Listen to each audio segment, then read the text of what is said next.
네, 안녕하세요. 윤소일 목사입니다. 오늘은 우리가 세례를 왜 받아야 되는가에 대해서 한번 얘기를 좀 나눠봤으면 좋겠는데요. 이 세례라고 하는 부분에 대해서 어떤 율법적인 그런 부분들을 얘기를 하는 부분들이 참 많이 있습니다. 몇 가지 예를 들어보면요.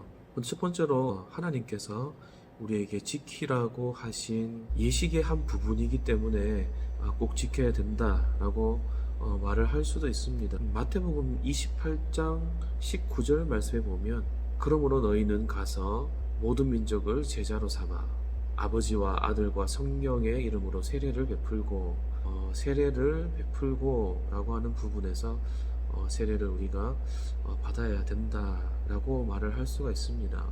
그리고 또 한 가지는 보면요, 구약에 보면 믿는 이스라엘 백성들이 꼭 해야만 했던 그런 부분 중에 하나가 이 할례라고 하는 부분을 들 수가 있습니다. 창세기 17장 11절 말씀에 보면 하나님께서 언약의 표징으로 할례를 꼭 받을 것을 얘기를 하고 있습니다.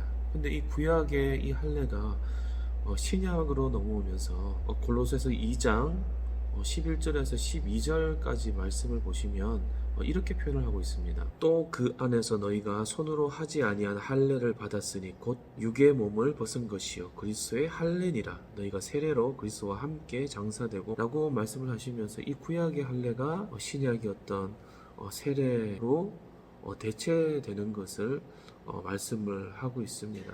그런데 저는 이 두 가지 부분보다도 더 중요한 부분이 있다고 생각을 합니다. 그것이 뭐냐면 예수님께서 우리의 죄를 대신하여서 십자가에 죽으신 그 사건에 대해서 우리가 함께 동참하는 것이 바로 세례라고 말씀을 할 수가 있습니다. 그래서 로마서 6장 3절에서 5절까지 말씀을 보면 무릇 그리스도 예수와 합하여 세례를 받은 우리는 그의 죽으심과 합하여 세례를 받은 줄을 알지 못하느냐 라고 그렇게 말씀을 하고 있습니다.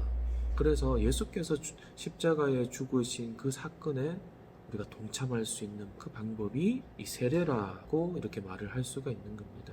왜냐하면 또 계속해서 그 성경 구절을 읽어드리면 그러므로 우리가 그의 죽으심과 합하여 세례를 받음으로 그와 함께 장사되었나니 이는 아버지의 영광으로 말미암아 그리스도를 죽은 자 가운데서 살리신과 같이 우리로 또한 새 생명 가운데서 행하게 하려 함이라. 만일 우리가 그의 죽으심과 같은 모양으로 연합한 자가 되었으면 또한 그의 부활과 같은 모양으로 연합한 자도 되리라 라고 말씀을 하고 있습니다. 그래서 결국 중요한 것은 그리스도와 연합이라고 하는 부분입니다. 그래서 첫 번째로 그리스도의 이 죽으심과 함께 연합되는 것이고, 그리고 또 두 번째로 그분의 장사하심과 함께 연합이 되는 것이고, 그리고 마지막으로 부활과 함께 연합이 되는 것입니다. 그래서 다시 정리하면 그렇죠.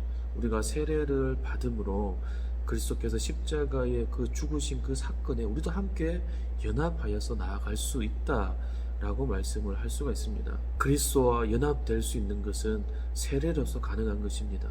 그래서 결국 세례라고 하는 것은 그리스도께서 이루어 놓으신 그 능력 안으로 우리가 들어가는 것이고, 그러므로 우리가 스스로 그리스도를 주로 고백하는 것입니다.